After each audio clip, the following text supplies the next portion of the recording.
السلام علیکم ورحمۃ اللہ وبرکاتہ۔ الحمد للہ رب العالمین والصلاة والسلام علی سید الانبیاء والمرسلین وعلی آلہ واصحابہ اجمعین، اما بعد فاعوذ باللہ من الشیطان الرجیم، بسم اللہ الرحمن الرحیم۔ والسابقون السابقون اولئک المقربون، صدق اللہ العلی العظیم وصدق رسولہ النبی الامین المختار الکریم الرؤوف الرحیم۔ لائق صد احترام منبر نور پر جلوہ بار علماء اہل سنت، حفاظ کرام، مبلغین سنی دعوت اسلامی، حاضرین و ناظرین، آئیے ہم اور آپ مل کر انتہائی احترام و عقیدت کے ساتھ حضور سید المرسلین، خاتم الانبیاء، شفیع المذنبین، رحمت للعالمین، خاتم المعصومین، راحت العاشقین، صلی اللہ تعالی علیہ وآلہ واصحابہ وبارک وسلم کی بارگاہ میں اپنے غلامی کا ثبوت دیں، اور جس طریقے سے میں پڑھاؤں میرے ساتھ مل کر حضور دل کے ساتھ نذرانہ محبت پیش کریں۔ الصلاۃ والسلام علیک یا رسول اللہ، الصلاۃ والسلام علیک یا حبیب اللہ، الصلاۃ والسلام علیک یا نبی اللہ، وعلی آلک واصحابک یا نور اللہ، صلی اللہ تعالی علیہ وسلم۔ اصدق الصادقین، سید المتقین، چشم و گوش وزارت پہ لاکھوں سلام، یعنی اس افضل الخلق بعد الرسل، ثانی اثنین ہجرت پہ لاکھوں سلام۔ مرتبہ حضرت صدیق کا ہے یہ سید، وہ ہر فضیلت کے ہیں جامع نبوت کے سوا۔ مرتضی شیر حق، اشجع الاشجعین، مرتضی شیر حق، اشجع الاشجعین، ساقی شیر و شربت پہ لاکھوں سلام۔ اولی دافع اہل رفض و خروج، چارمی رکن ملت پہ لاکھوں سلام۔ ماحی رفض و تفضیل و نسب و خروج، حامی دین و سنت پہ لاکھوں سلام۔ کاش محشر میں جب ان کی آمد ہو اور بھیجیں سب ان کی شوکت پہ لاکھوں سلام۔ مجھ سے خدمت کے قدسی کہیں ہاں رضا، مصطفیٰ جان رحمت پہ لاکھوں سلام۔ دوستان محترم، آج کا یہ سنی اجتماع افضل البشر بعد الانبیاء، امیر المؤمنین، مولا المسلمین، حضرت سیدنا ابو بکر صدیق رضی اللہ تعالی عنہ کی عظمت و شان کے حوالے سے منسوب ہیں، اور کثیر تعداد میں آپ اس اجتماع میں تشریف لائے ہیں۔ یقیناً یہ آپ سبوں کی حضرت ابو بکر صدیق سے محبت کا اور ان سے عقیدت کا ثبوت ہیں۔ اللہ کریم ان صالحین کی محبت میں ہمیں جلائے، اور اللہ انہی کی محبت میں ہمیں حسن خاتمہ نصیب فرمائے۔ دوستان محترم، میں کچھ باتیں آج آپ کو سمجھانا چاہتا ہوں اور امید کرتا ہوں کہ آپ بھی اسی انہماک اور توجہ کے ساتھ بات کو سمجھنے کی کوشش کریں گے۔ دوستان محترم، اس وقت اہل سنت و جماعت ایک ایسے دردناک حالات سے گزر رہے ہیں کہ یوں سمجھیں کہ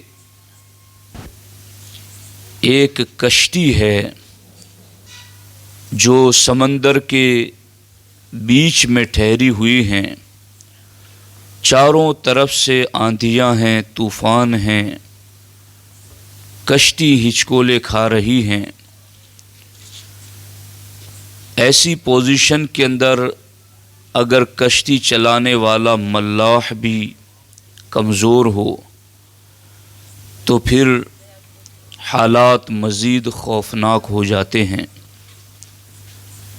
فتنے ایسے اتر رہے ہیں جیسے برستی بارش کے قطرے، کس کا جواب دیا جائے اور کس کو چھوڑ دیا جائے۔ ایسے حالات میں علماء اہل سنت کی ذمہ داریاں مزید بڑھ جاتی ہیں کہ وہ حالات کو دیکھیں، حالات کے تقاضے کو سمجھیں اور پھر اس میں ترجیحی بنیادوں پر اپنی گفتگو کی بنیاد رکھیں۔ چونکہ کسی شخص کے جسم میں اگر کینسر کی بیماری ہو اور اس کا سر درد کر رہا ہو تو لوگ توجہ دیں گے کہ جو بیماری بڑی خطرناک مہلک ہے اس کا پہلے علاج کیا جائے۔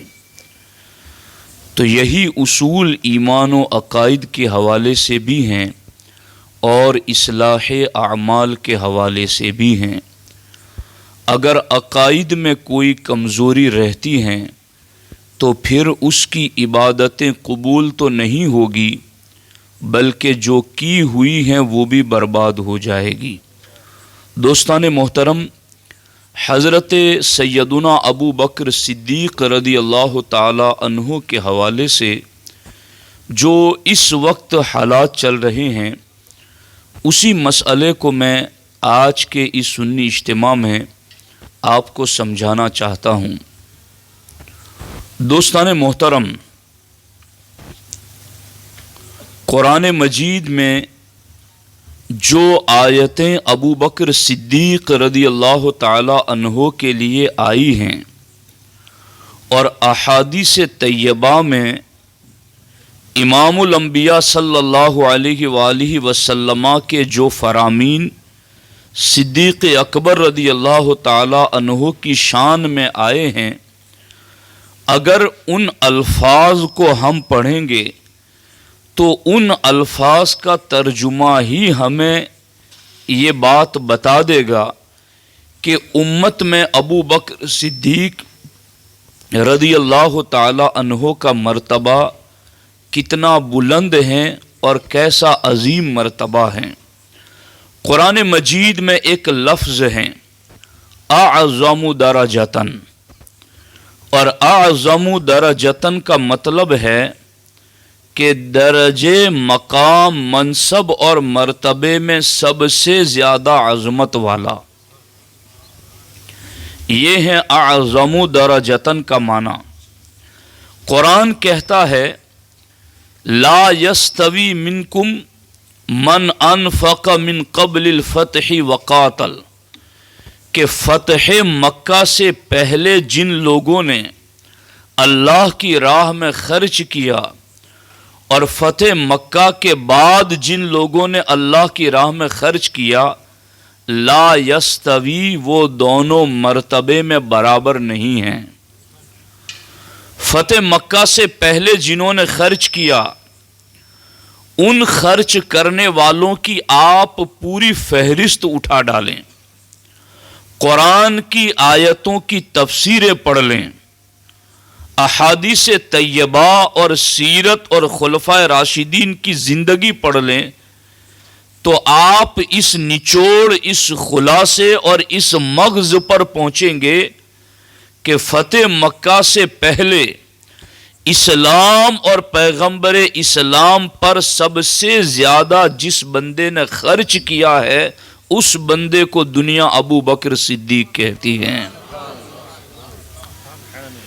اتنا خرچ کیا حضور پر، اتنا خرچ کیا حضور پر، اتنا نچھاور کیا حضور پر کہ سرکار فرماتے ہیں جس کسی نے مجھ پر جو کچھ احسان کیا، حالانکہ یہ لفظ حدیث کے ہیں کہ احسان کیا، باقی حضور پر کسی کا کوئی احسان نہیں، یہ احسان ان کا ہے کہ وہ کسی کی خدمت کو قبول کر لیں۔ تو علماء اہل سنت نے اس کا ترجمہ یہ کیا کہ جس کسی نے میری خدمت کی، میں نے ہر ایک کی خدمت کا بدلہ چکا دیا، لیکن میرے صدیق نے میری وہ خدمت کی ہے اپنے مال سے اور اپنی جان سے کہ اس کا بدلہ میرا رب ہی قیامت میں ادا فرمائے گا۔ اب قرآن کہتا ہے کہ جس نے فتح مکہ سے پہلے خرچ کیا اور جس نے بعد میں خرچ کیا، لا یستوی، یہ قرآن کے صاف لفظ ہیں، وہ دونوں برابر نہیں ہیں۔ صدیق اکبر نے اتنا خرچ کیا حضور علیہ الصلاۃ والسلام پر کہ باضابطہ احادیث طیبہ میں یہ لکھا گیا کہ ہمارے نبی علیہ الصلاۃ والسلام بلا تکلف اگر کسی کے جیب سے پیسے خرچ کرتے تھے تو وہ تنہا ذات ابو بکر صدیق کی ہیں۔ یعنی مولانا الطاف صاحب کے جیب میں پیسے ہو اور میں اپنا ہاتھ ان کے جیب میں ڈال کے نکالوں اور پھر خرچ کرتا رہوں، تو یہ ہے بلا تکلف مال خرچ کرنا۔ یہاں تک کہ جب بلال کو ابو بکر نے آزاد کیا تو سرکار نے کہا صدیق کچھ مال مجھ سے بھی لے لو تاکہ بلال کا خریدار میں بھی بن جاؤں۔ تو صدیق نے کہا حضور ما انا و مالی الا لک یا رسول اللہ، حضور میں کیا اور میرا مال کیا، میں بھی آپ کا، میرا مال بھی آپ کا، حضور میرا کچھ نہیں ہے، آپ کے اس غلام نے آپ ہی کے مال سے آپ کے غلام بلال کو آپ کے نام پر آزاد کر دیا، حضور میرا کچھ نہیں ہے۔ اتنا حضور پر نچھاور کیا۔ سرکار ایک دن مجلس میں بیٹھ کر یوں ہی عام صحابہ سے بات کر رہے تھے کہ ایک رات آئے گی کہ میں مکہ چھوڑ کے ہجرت کر جاؤں گا۔ سرکار نے جنرلی بات کی تھی، عمومی بات کی تھی، کسی کو خاص متوجہ کر کے نام لے کے یہ نہیں کہا تھا جیسے آج ہم محفل میں بیٹھ کر کوئی عام بات کر دیں۔ سرکار نے مجمع صحابہ میں بلا تشبیہ و تمثیل یوں ہی بیان کیا کہ ایک رات آئے گی کہ میں ہجرت کر جاؤں گا، اور پھر جب وہ رات آئی تو سرکار دو عالم صلی اللہ علیہ وسلم کی بارگاہ میں جبریل آئے اور جبریل نے آ کر کہا حضور اٹھیے، اب آپ کو مکے سے مدینہ ہجرت کرنا ہے۔ سرکار فرماتے ہیں میں جب گھر سے باہر نکلا صدیق دہلیز پر کھڑے ہوئے تھے، میں نے کہا صدیق مجھے تو رب نے جبریل کے ذریعہ بھیج کر کے اٹھایا اور مجھے تو رب کا پیغام آیا کہ جانا ہے، مگر تمہیں کس نے بتایا کہ میں جانے کے لیے تیار ہوں؟ کہا حضور جب سے آپ نے اس محفل میں کہا تھا کہ ایک رات آئے گی کہ میں ہجرت کر کے مکہ چھوڑ جاؤں گا، حضور اس رات سے لے کر آج تک صدیق پوری رات سوتا ہی نہیں ہے، اور صدیق اپنے گھر پر نہیں رہتا، اس رات سے لے کر آج تک میری پوری رات گزرتی ہے تو در مصطفیٰ پہ گزرتی ہے کہ میرے آقا کب تیار ہو اور انہیں ایک لمحے بھی اپنے یار سے جدائی نہ ہو، اور مال بھی پھر صدیق ساتھ لے کر، اونٹنیاں بھی صدیق کی، اور پھر وہ مسجد نبوی جہاں صبح و شام فرشتوں کا نزول ہو رہا ہے، ایک نیکی پر 50,000 کا ثواب، دروازے انسانوں کے لیے بند ہو تو ملائکہ تو ہر گھڑی پہرا دے رہے ہیں، کوئی سیکنڈ ایسا نہیں جہاں عبادتیں نہ ہو رہی ہو۔ وہ اصل مسجد نبوی کی جگہ بھی اگر کسی نے اپنی جیب خاص سے خریدی ہے تو وہ ابو بکر صدیق ہیں، وہ صدیق اکبر ہیں۔ ہجرت کی اونٹنیاں بھی ان کی، مسجد نبوی کی جگہ بھی ان کی، وہ صدیق اکبر ہیں جنہوں نے 7 غلاموں کو اپنی جیب خاص سے خرید کر کے آزاد کیا۔ تو قرآن کہتا ہے جس نے فتح مکہ سے پہلے خرچ کیا اور جس نے فتح مکہ کے بعد خرچ کیا وہ دونوں برابر نہیں گئے۔ تو جب فتح مکہ سے پہلے اور بعد میں خرچ کرنے والے برابر نہیں ہیں تو اس صدیق کے برابر کوئی کیسے ہو سکتا ہے جس نے فتح مکہ سے پہلے بھی خرچ کرنے والوں میں سب سے پہلا نمبر پایا ہے۔ اور قرآن کہتا ہے اعظم درجۃ، یعنی اسی آیت کو آگے قرآن نے کہا دونوں فتح مکہ سے پہلے خرچ کرنے والے اور بعد میں خرچ کرنے والے برابر نہیں، اعظم درجۃ، کہ جو فتح مکہ سے پہلے خرچ کرنے والا ہے وہ درجے، مقام، منصب اور مرتبے میں سب سے زیادہ عظمت والا ہے۔ تو یہ قرآن کی صاف آیت، قرآن کی صاف آیت جو بتا رہی گئی کہ صدیق درجے میں امت میں سب سے زیادہ عظمتوں والے ہیں۔ اور قرآن میں دوسری جگہ لفظ آیا ہے الاتقا، وَسَيُجَنَّبُهَا الْأَتْقَى، کہ اتقا جو ذات ہیں اسے جہنم سے دور رکھا جائے گا۔ سارے مفسرین کا اس بات پر اجماع ہے کہ یہاں الاتقا سے مراد ابو بکر صدیق ہے۔ یوں تو حضور کا ہر صحابی متقی، قرآن کہتا ہے وَأَلْزَمَهُمْ كَلِمَةَ التَّقْوَى، ہم نے ہر ایک صحابی کے دل پر تقوی کی مہر لگا دی ہے۔ اور قرآن کہتا ہے وَكَانُوا أَحَقَّ بِهَا أَهْلَهَا، کہ یہ تقوی جو ہم نے ان کے اوپر فٹ کیا ہے اللہ کہتا ہے وہ اس کے مستحق اور اہل ہے کہ ہم نے ہر ایک کو متقی بنایا۔ مگر وہ صحابہ کرام جو سب کے سب متقی ہیں، ان ساری جماعت میں قرآن نے جسے اتقا کہا وہ ابو بکر صدیق ہے۔ اب قرآن کہتا ہے اتقا ابو بکر ہیں، اور قرآن دوسری جگہ کہتا ہے ان اکرمکم عند اللہ اتقاکم، کہ اللہ کی بارگاہ میں تم میں سب سے زیادہ مکرم، سب سے زیادہ فضیلت والا، اکرمکم، تم میں اکرم، تم میں اعظم، تم میں افضل اللہ کی بارگاہ میں کون ہے؟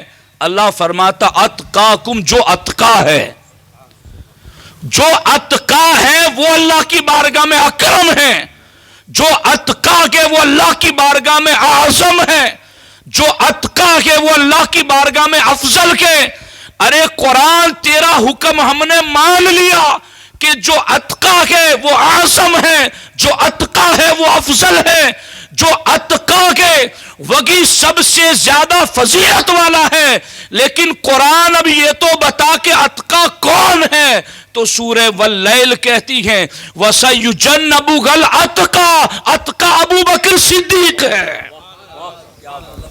اتقا ابو بکر صدیق ہے۔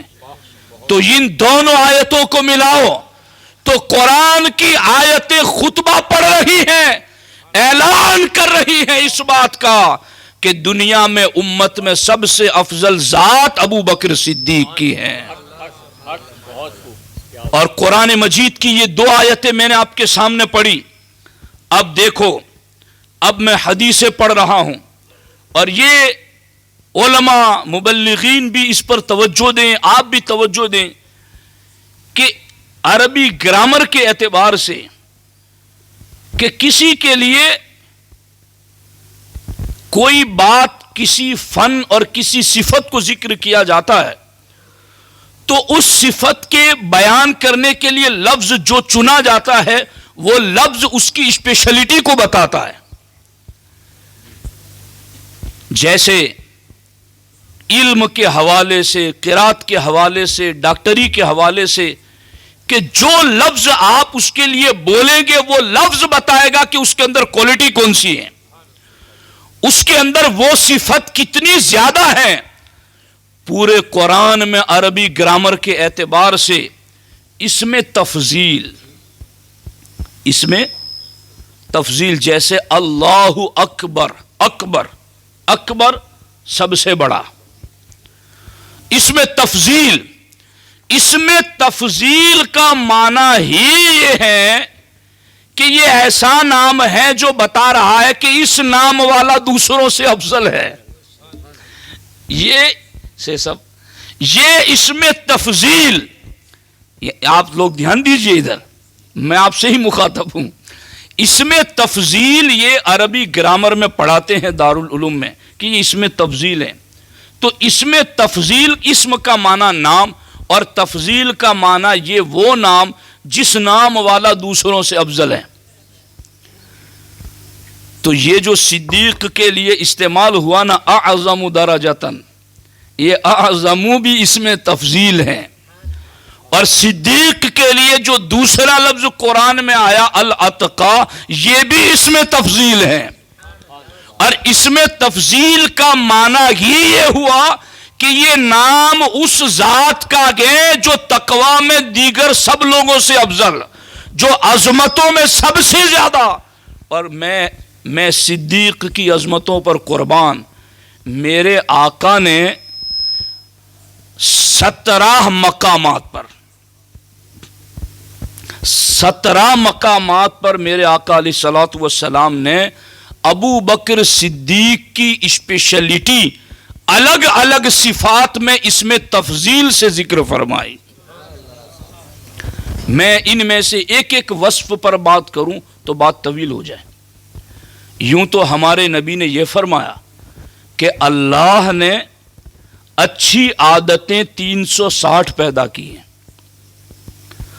اور اللہ جب کسی بندے کے ساتھ بلائی کا ارادہ فرماتا ہے تو ان 360 میں سے ایک اس میں پیدا کر دیتا ہے. اور جب اللہ 360 اچھی عادتوں میں سے ایک کسی میں پیدا کر دیتا ہے تو پھر اللہ اسے جنتی بنا دیتا ہے. صدیق اکبر وہیں بیٹھے ہوئے تھے. کہا حضور کیا ان 360 میں سے کوئی ایک مجھ میں ہے؟ تو میرے آقا علیہ السلام نے فرمایا صدیق وہ 360 اچھی عادتیں جن میں کی ایک کسی کو رب دے دے، اس کو جنتی بنا دے، ان 360 کی کوئی ایک تو کیا ہر ایک تجھ میں موجود ہے. 360 میں کی ہر ایک تجھ میں موجود ہے. سال کے 360 دنوں میں ایک ایک وصف پر بھی خطیب بیان کریں، سال ختم ہو جائے شان صدیق ختم نہیں ہو سکتی. یہ تو صدیق اکبر کی اسپیشلٹی تمام صفات میں، مگر ان صفات کو اس میں تفضیل سے حضور نے 17-18 مقام پر ذکر فرمایا. اور میں آپ کے سامنے وہ پڑھ رہا ہوں. صحیح بخاری کی حدیث نمبر 3668 میں صدیق اکبر کے لیے لفظ آیا خیر الصحابہ. آپ اور ہم اس بات کو جانتے ہیں نا کہ یہ امت اگلی ساری امتوں سے افضل ہیں. اس کی دلیل آپ کسی سے پوچھے کہ کہاں لکھی ہے تو قرآن کی یہ آیت پڑھیں گے کنتم خیر امت اخرجت. کنتم خیر امت، خیر امت، بہترین امت. تو وہ جو امت، اب یہ عثمان غنی صاحب خیر کا لفظ ذکر کر کے کسی کو افضلیت سمجھ میں نہیں آتی تو وہ کنتم خیر امت اخرجت پڑھ کر کے امت کا افضل ہونا کیسے ثابت کرے گا؟ یہ سنی ہے جو کنتم خیر امت میں بھی خیر امت کا وہ مطلب مانتا ہے جو دین، شریعت اور اللہ کے رسول نے بتایا، اور یہ سنی ہے جو خیر الصحابہ میں صدیق کے لیے لفظ آیا اسی کو سنی تسلیم کرتا ہے. خیر الصحابہ ابو بکر صدیق سارے صحابہ میں سب سے افضل ہے. دوسرا، ابن ماجہ کی حدیث نمبر 106 میں ہمارے آقا علیہ السلام نے فرمایا خیر الناس، ابو بکر میری امت میں سب سے افضل ہے. تیسرے مقام پر صحیح بخاری کی حدیث نمبر 466 میں اللہ کے رسول علیہ السلام نے فرمایا اعلم، ابو بکر صدیق میری امت میں سب سے زیادہ علم والا ہے.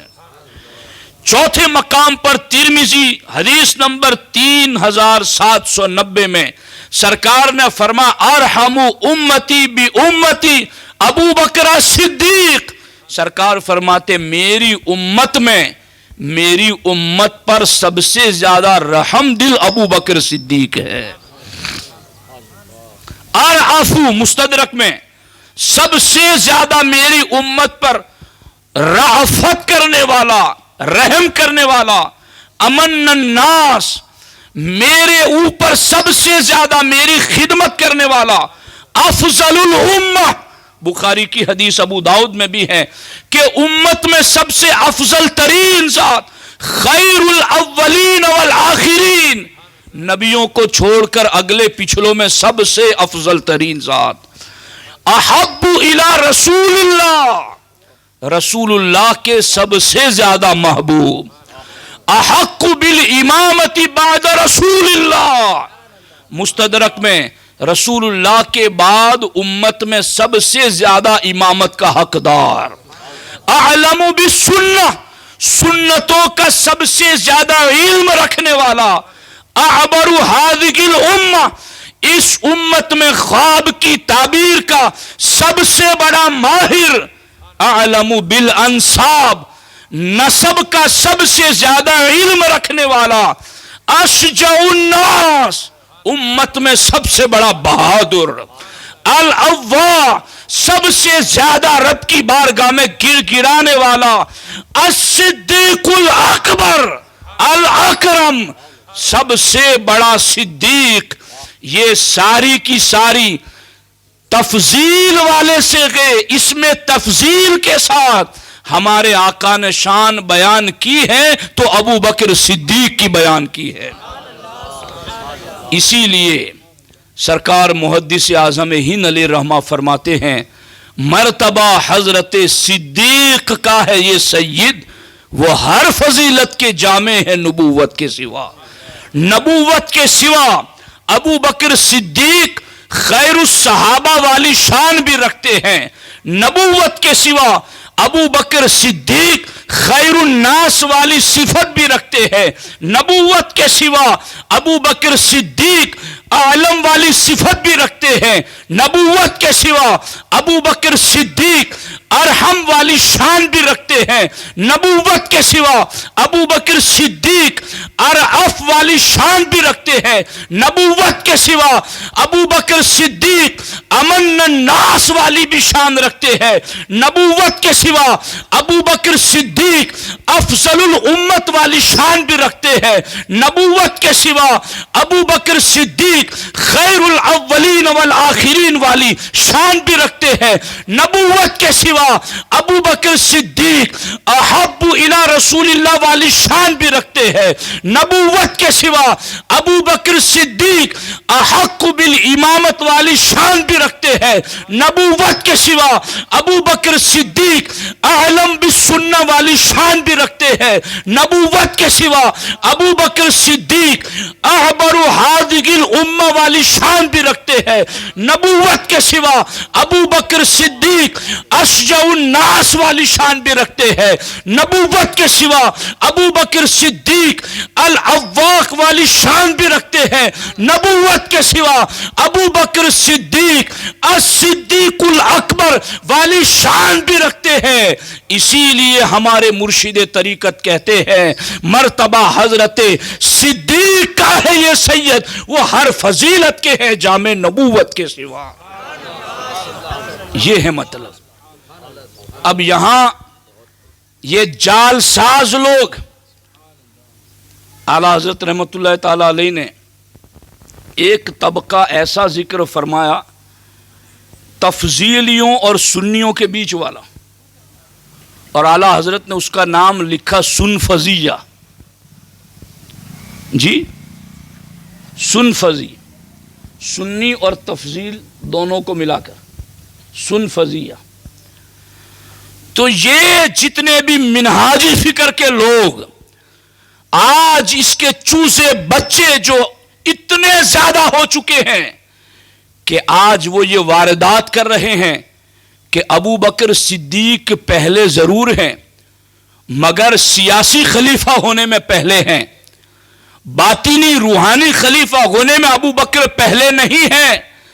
ان سے پوچھو کہ یہ قرآن کی آیتیں اور اللہ کے نبی کے فرامین جو اس میں تفضیل کے ساتھ ذکر کیے گئے ہیں، ان میں سے کون سا لفظ ایسا ہے جو روحانیت کو نہ بتاتا ہو، جو باطنیت کو نہ بتاتا ہو، جو ولایت کو نہ بتاتا ہو؟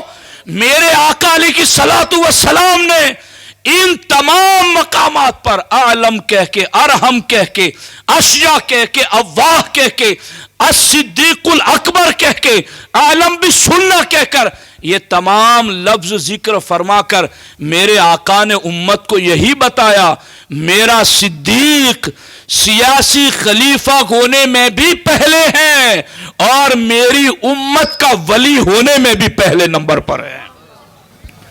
اور میں یہ کہتا ہوں کہ کیا جس کو سیاسی امور میں مہارت ہو اور جس کو باطنی اور روحانی اعتبار سے پہلا مرتبہ امت میں نہ ہو، تو کیا نبیوں کے امام اپنے بعد انہیں مصلی امامت دیتے؟ پوچھو ان سارے وارداتیوں سے، پوچھو ان لوگوں سے جو بات بیان کرتے بھی ہیں تو آدھی منہ میں آدھی پیٹ میں، اور وہ سنفضیہ والی بات کہ بالکل کلیئر کٹ اہل سنت کا نظریہ۔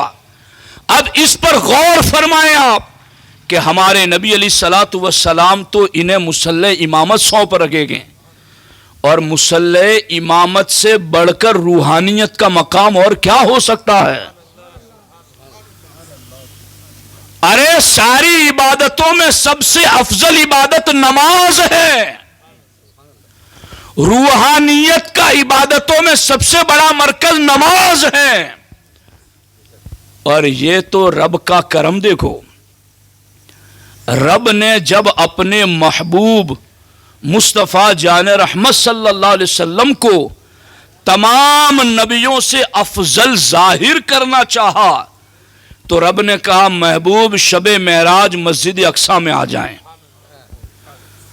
تمام نبیوں کو مقتدی بنا کر مصطفیٰ کو مصلی پہ کھڑا کر کے رب نے ظاہر کر دیا نماز اقصی میں تھا یہی سر کہ آیا ہو معنی اول و آخر کہ دست بستہ ہے پیچھے حاضر جو سلطنت آگے کر چکے تھے۔ اللہ نے، غور سے سننا، اللہ نے اپنے محبوب کو سارے نبیوں سے افضل ظاہر کرنا چاہا تو سارے نبیوں کی موجودگی میں رب نے مصلی اپنے محبوب کو دے دیا، اور اللہ کے محبوب نے اپنے سارے صحابہ میں سب سے افضل صدیق کو ظاہر کرنا چاہا تو اپنی حیات ہی میں اپنا مصلی عطا فرما دیا۔ 17 نمازیں صدیق اکبر نے حضور کی حیات ظاہری میں امامت کرائی ہے، اور نبیوں کے امام نے ان کی امامت کی تائید کے لیے ایک نماز خود صدیق کے پیچھے ادا فرمائی ہے۔ کیا اس امامت کو کوئی ایسے ہی لے لے گا کہ بس کوئی تھا نہیں وہاں موجود اور صدیق کو بس ایسے ہی کہہ دیا گیا؟ جیسے مسجد میں ہماری امام صاحب نہ ہو تو کوئی بھی بزرگ آدمی کہہ دیتے کہ حافظ صاحب آپ پڑھا دیجیے، فلاں صاحب آپ پڑھا دیجیے۔ تو کیا ایسے ہوا تھا مسجد نبوی میں؟ یہ بات پوچھنی ہے تو مولا مرتضیٰ سے پوچھو، مولا علی سے پوچھو۔ یہ مولا علی کی ذات ہے، سب سے زیادہ اس مسئلے کو تاکید کے ساتھ زور دے کر مرارن تکرارن مجمعوں میں، خلوتوں میں، مسجدوں میں، خطابات میں سب سے زیادہ اس مسئلے کو اگر امت میں کسی نے بیان کیا ہے تو وہ حضرت مولا علی نے بیان کیا ہے۔ اور میں آپ کے سامنے اس کے حوالے پڑھ رہا ہوں کہ مولا مرتضیٰ رضی اللہ تعالی عنہ نے اس مسئلے کو کس طریقے سے بیان کیا ہے۔ دیکھیے، حضرت مولا علی رضی اللہ تعالی عنہ کے بارے میں حلیۃ الاولیاء میں ابو جحیفہ کہتے ہیں کہ خطبنا علی بن ابی طالب علی منبر الکوفہ، کہ کوفہ کے منبر پر حضرت مولا علی رضی اللہ تعالیٰ عنہ نے ہمیں خطبہ دیا، اور خطبہ دیتے ہوئے کہا ان خیر الناس بعد رسول اللہ صلی اللہ علیہ وسلم ابو بکر ثم عمر، اے لوگو اللہ کے رسول علیہ السلام کے بعد امت میں سب سے افضل ذات ابو بکر صدیق کی ہے، پھر عمر فاروق کی ہیں۔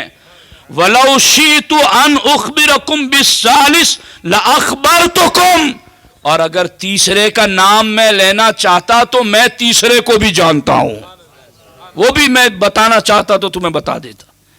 یہ خطبہ منبر پر مولا علی رضی اللہ تعالیٰ عنہ دے رہے ہیں، اور اس پر بس نہیں ہیں بلکہ جس طریقے سے آج خطیب جب خطبہ پڑھتا ہے تو سب سے پہلے اللہ کی حمد و ثنا کرتا ہے اور حضور پر درود پڑھتا ہے۔ میرے پیارے سنی جنتی بھائیوں، جب میرے مولا مرتضیٰ رضی اللہ تعالیٰ عنہ خطبہ پڑھتے تھے تو جانتے ہو خطبے کے بعد سب سے پہلے بات کون سی کرتے تھے؟ مولا علی رضی اللہ تعالیٰ عنہ جب خطبہ دیتے تو خطبہ دینے کے بعد سب سے پہلا لفظ جو مولا علی رضی اللہ تعالیٰ عنہ کی زبان سے نکلتا وہ یہی نکلتا، اے لوگو جان لو خیر هذه الامت بعد نبیہا ابو بکر و عمر، اے لوگو جان لو اس امت میں نبی کے بعد سب سے افضل ابو بکر ہے، پھر عمر ہے۔ یہ ہے مولا علی رضی اللہ تعالیٰ عنہ۔ ان ظالموں کا ظلم تو دیکھو، نام لے مولا علی کا اور مخالفت بھی انہی کی کریں، تیرا کھائیں تیرے غلاموں سے الجھے، ہے منکر عجب کھانے غرانے والے۔ مولا علی رضی اللہ تعالی عنہ نے ہم غلاموں کو یہ تعلیم دی گئے، اور اسی کا ذکر امام احمد رضا نے ان دو شعر میں کیا ہے سلام رضا کے۔ کون سے؟ اولی دافع اہل رفض و خروج۔ اور میں اپنے ساتھیوں سے کہتا ہوں سلام رضا کثرت سے پڑھا کرو، اور سلام رضا میں ان اشعار کو بار بار پڑھا کرو، ان کو اتنا رائج کرو کہ جہاں کسی کو پتہ نہ چلتا ہو عقیدے کا کسی کی خطاب اور کتاب کے ذریعہ، تو میرے رضا کے شعر انہیں عقیدہ اہل سنت کی تعلیم دے دیں۔ اولی دافع اہل رفض و خروج، چار امیر رکن ملت پہ لاکھوں سلام، ماحی رفض و تفضیل و نسب و خروج، حامی دین و سنت پہ لاکھوں سلام۔ دوستان محترم، اب مولا علی رضی اللہ تعالیٰ عنہ نے کس طرح سے استدلال کیا نماز اور ابو بکر صدیق کی افضلیت پر، وہ میں آپ کے سامنے ذکر کرنا چاہتا ہوں۔ یہ ہیں امام محمد رضا محدث بریلوی، یہ ہیں اعلیٰ حضرت کا فتاوی رضویہ، اور اس کی جلد نمبر 28 ہیں۔ اللہ اکبر۔ اس میں اعلیٰ حضرت سے پوچھا گیا کہ اللہ کے رسول علیہ الصلوۃ والسلام نے وقت رحلت یا کسی اور وقت میں اپنے بعد کسی کو جانشین مقرر کیا؟ یہ سوال ہوا اعلیٰ حضرت کی بارگاہ میں۔ دھیان ہے نا آپ کا؟ بات پوری سمجھنا اور دھیان سے سننا۔ اعلیٰ حضرت سے سوال ہوا کہ کیا اللہ کے رسول علیہ السلام نے وقت رحلت یعنی دنیا سے پردہ فرماتے وقت یا کسی اور وقت میں اپنے بعد جانشین مقرر کیا؟ تو اعلیٰ حضرت فرماتے ہیں جانشینی اور نیابت کی دو قسمیں ہیں۔ اب جو میں بات عرض کرنے لگا ہوں آپ کے سامنے، یہ ایک ایسی بات ہے کہ کاش میرے پاس گھنٹوں گھنٹے ہوتے اور میں ایک ایک بات کو کھلا کر کے آپ کے سامنے رکھتا۔ کہ کچھ لوگ کہتے ہیں نا کہ بھائی کسی کون افضل ہے یہ ہمیں کیسے پتا چلے گا؟ ہم کون ہیں جو کسی کو افضل کہیں؟ واردات کرنے والے یوں واردات کرتے ہیں۔ ہاں، ہمارے پاس کوئی ترازو نہیں ہے کہ جس میں ہم تول سکیں، ہمارے پاس کوئی ایسا تھرمامیٹر نہیں ہے کہ جو ہم ان اعلیٰ ذوات اور قدسی صفات کو ناپ تول سکیں۔ ہمارے پاس تو ایسا کوئی پیمانہ اور ترازو نہیں ہے، مگر ہاں قرآن و سنت نے جس کا جو مرتبہ متعین کر دیا پھر اس کی پابندی کرنا ہم پر لازم اور فرض ضرور ہے۔ تو واردات یہ واردات کرتے ہیں کہ یہ لوگ مرتبے متعین کرتے ہیں کہ کون افضل ہے کون افضل نہیں ہے۔ تو سنو اور سمجھو، سونا جنگل رات اندھیری، چھائی بدلی کالی ہے، سونے والوں جاگتے رہنا چوروں کی رکھوالی ہے۔ آنکھ سے کاجل صاف چرا لے یا وہ چور بلا کے ہیں، تیری گٹھڑی تاکی ہے اور تو نے نیند نکالی ہے۔ تیری گٹھڑی کو اس نے تاکا ہے بالکل اور تو نے نیند نکالی ہے۔ تیری گٹھڑی تاکی ہے اور تو نے نیند نکالی ہے۔ یا تو وہ چور بلا کے ہیں کہ تیری آنکھ سے کاجل چرا لے تو بھی تجھے پتہ نہ چلنے دے، تو پھر ایسے سونے جنگل میں تو رہتا ہے تو ہوشیار رہا کر۔ اب کیا بات ہے؟ اعلیٰ حضرت نے فرمایا جانشینی اور نیابت کی دو قسمیں ہیں۔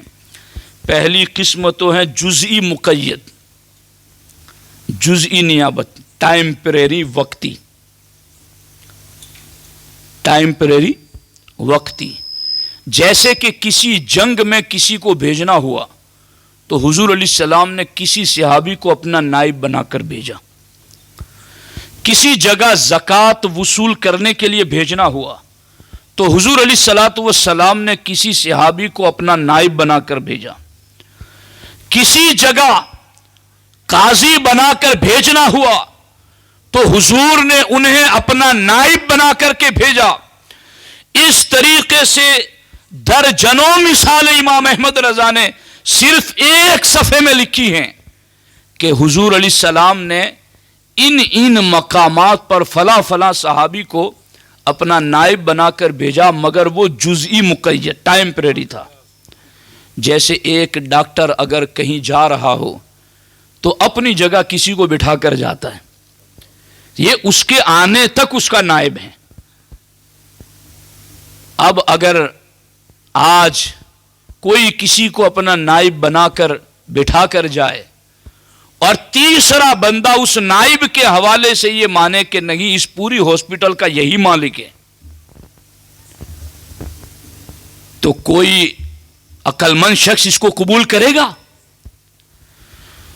تو کسی کو قاضی بنا کر کے، کسی کو فوج کا سپہ سالار بنا کر، کسی کو زکوٰۃ وصول کرنے پر، کسی کو حد جاری کرنے پر حضور نے وقتی مقید ٹائمپریری اپنا نائب بنایا ہے، اور یہ کسی ایک صحابی کو نہیں درجنوں صحابہ کو بنایا ہے۔ تو ایک قسم تو یہ ہے کہ حضور کا نائب جزئی مقید ٹائمپریری، اور دوسرا ہے کلی مطلق۔ کلی مطلق اس کا کیا معنی ہے؟ اس کا معنی یہ ہے کہ امام کا اپنے بعد کسی کے لیے امامت کبریٰ کی وصیت فرمانا، یعنی حضور کا اپنے بعد کسی کو جانشین نام لے کر مقرر کرنا کہ اے فلاں تو میرے بعد میرا جانشین اور میرا نائب ہے، نامزد صراحت کے ساتھ اعلان کرنا۔ اعلیٰ حضرت فرماتے ہیں اس کا نص صریح علی الاعلان بتصریح نام حضور اعلیٰ صلی اللہ علیہ وسلم نے کسی کے واسطے نہیں فرمایا کہ نام لے کر تصریح کے ساتھ اپنے بعد حضور نے کسی کو جانشین مقرر نہیں فرمایا، یعنی کلی مطلق حضور نے نام لے کر کسی کو اپنا جانشین مقرر نہیں فرمایا۔ تو اب ابو بکر صدیق کو پھر حضور کا جانشین اور حضور کا نائب اور حضور کا خلیفہ کس نے چنا اور کس نے بنایا؟ دھیان ہے آپ لوگوں کا۔ اب میں اصل موضوع پر آ گیا، اور میں وہ راز کی بات آج آپ کو بتانے جا رہا ہوں کہ اہل دل اگر آپ نے دلوں میں اس بات کو جگہ دے لی تو یہ سنی علماء زخم کھا کھا کر کے بھی یہ باتیں کیوں بیان کرتے ہیں؟ اگر یہ دنیا دار ہو جاتے تو انہیں بہت کچھ بہتوں کے یہاں سے مل جاتا، مگر یہ بہت کچھ برداشت کر کے یہ باتیں بیان اس لیے کر رہے ہیں کہ یہ علماء اہل سنت پورے دین کو بچانا چاہتے ہیں۔ غور کرو یہاں پر، حضور کا نائب اور جانشین جز وقتی مقید ٹائمپریری، تو بہت سارے ڈپارٹمنٹ میں بہت سارے صحابہ کو حضور نے بنایا مگر وہ وقتی تھا، اور حضور کا کلی مطلق جانشین تو امام احمد رضا فرماتے حضور نے نام لے کر صراحت کے ساتھ کسی کو نہیں بنایا۔ تو پھر ابو بکر صدیق کو حضور کا جانشین، حضور کا پہلا خلیفہ، حضور کا نائب مطلق کنہوں نے بنایا؟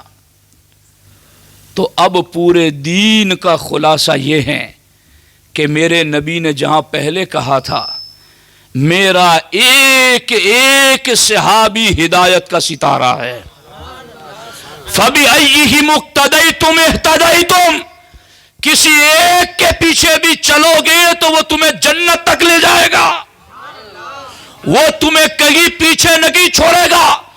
ایک ایک صحابی نجوم ہدایت ہے، ایک ایک صحابی ہدایت کی راہ ہے، ایک ایک صحابی راہ مستقیم کا راہی ہے، ایک ایک صحابی قرآن کا ہادی ہے، حضور کی سنتوں کا حامی ہے۔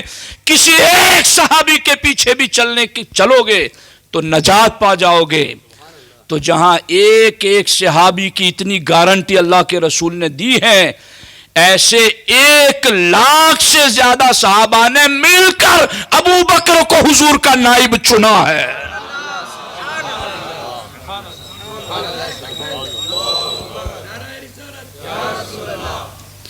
ارے مسجد کے چند ٹرسٹی مل کر کے کسی کو مسجد کا امام بنا دیں تو کوئی دوسرا اس کو ہٹانے کا حق نہیں رکھتا کہ یہ ٹرسٹیوں کا چنا ہوا گئے۔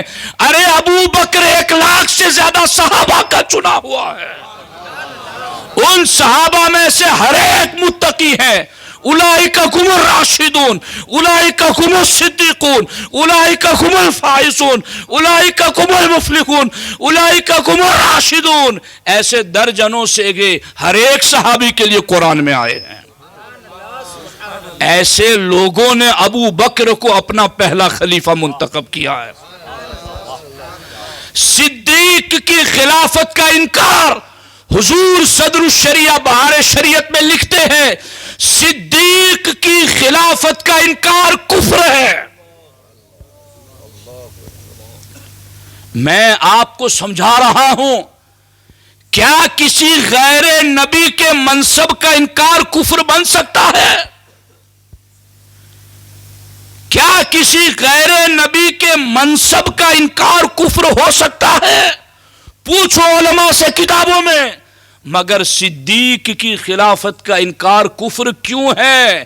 اس لیے کہ یہ صدیق کی خلافت کا انکار نہیں، 1,00,000 سے زیادہ صحابہ کی عدالت کا انکار ہے، 1,00,000 سے زیادہ صحابہ کی ثقافت کا انکار ہے، 1,00,000 سے زیادہ صحابہ کے متقی ہونے کا انکار ہے۔ اور اگر ان سب کی عدالت، ثقافت، پرہیزگاری کا انکار کر دیا جائے تو قرآن تو انہی لوگوں نے جمع کر کے ہم تک پہنچایا ہے، ساری حدیثیں تو انہی لوگوں نے ہم تک پہنچائی ہیں۔ اگر صحابہ کی عدالت کا انکار ہو جائے تو قرآن سے اعتماد اٹھ جائے، سنت رسول سے اعتماد اٹھ جائے۔ جب قرآن اور سنت سے اعتماد اٹھ جائے تو پھر دین پیچھے کیسے رہ جائے گا؟ اگر دین کو بچانا ہے، قرآن و سنت پر اعتماد کو سلامت رکھنا ہے، تو پھر صدیق کی افضلیت کو ماننا ہے، صدیق کی پہلی خلافت کو ماننا ہے۔ یہ اتنی گہرائی والے مسئلے ہیں، یہ کوئی آسان باتیں نہیں ہیں۔ اور یہ بات علامہ عبدالعزیز فرہاروی رحمۃ اللہ تعالی علیہ نے نبراس کے اندر لکھی ہے۔ رافضی واردات کیا کرتے ہیں؟ رافضی پہلے بات یہ کرتے ہیں کہ ابو بکر صدیق افضل نہیں ہے، مولا علی افضل ہیں۔ مولا مرتضیٰ کی نالین پر لگنے والی خاک پر ہماری نسلیں قربان، ان کا مرتبہ اتنا بلند ہے کہ ہمارے وہم و خیال سے بالا تر ہے۔ مگر صدیق کی افضلیت مولا ہی نے بیان کی ہے۔ غور کرو، وہ کہتے ہیں، کتنی میٹھی بات کرتے ہیں، میٹھی بات، پھر اس میں زہر ملا کر کے سنی کا ایمان ہی مار دیتے ہیں۔ بات کیا کرتے ہیں؟ مولا علی سب سے افضل ہیں، پہلے یہ پکواتے ہیں، اور جب بندہ پکا ہو جاتا ہے اس بات کو ماننے میں تو پھر آگے دوسری بات سکھاتے کہ جب مولا علی افضل تھے تو ان کو پہلی خلافت نہ دینے والے ظالم تھے۔ اور یہ ماننا پڑے گا آپ کو، یہ ماننا پڑے گا آپ کو اگر آپ پہلی والی بات مان جائیں گے کہ افضل تھے تو خلیفہ کیوں نہیں بنایا؟ کیونکہ صدیق اکبر کے بارے میں بھی ہمارا عقیدہ یہی ہے کہ صدیق پہلے خلیفہ بنے اس لیے افضل نہیں ہوئے، بلکہ پہلے سے افضل تھے اس لیے پہلے خلیفہ چنے گئے۔ افضل کو احق ہوتا ہے، افضل سب سے زیادہ حقدار ہوتا ہے۔